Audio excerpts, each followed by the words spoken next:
Other things to consider. So demand, we've talked about demand briefly.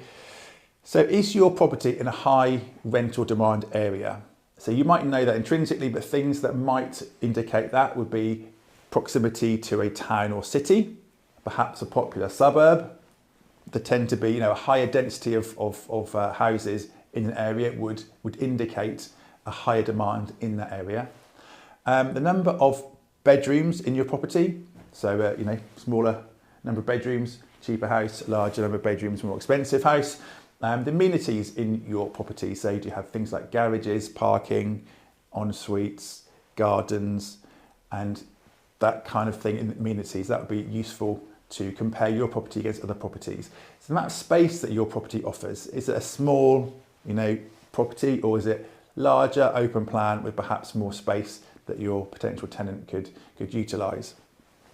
It's important to know the condition of your property. Has it been newly refurbished, carpeted, new bathrooms, kitchens, decorating, etc.? Or is it a bit tired? Perhaps it's not had a refurb for a few years and it's looking a bit on the tired side. Those things will affect price. They'll also affect desirability. So when your tenant walks in or your viewer walks into the property, what's the instant reaction? Is it new decorated or is it a bit tired? Those things will help assess the price that you want to charge. And yeah, we've talked about how many similar properties on the market. You might find there's none in the area, at which point that gives you more confidence about your price.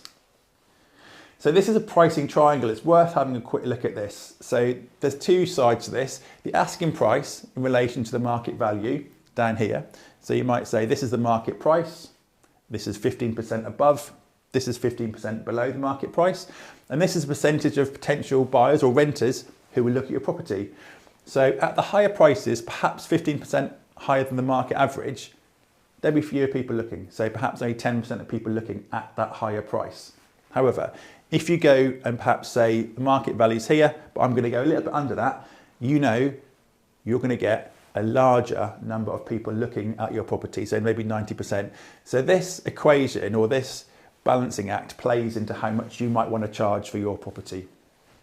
And we'll talk about that in a second.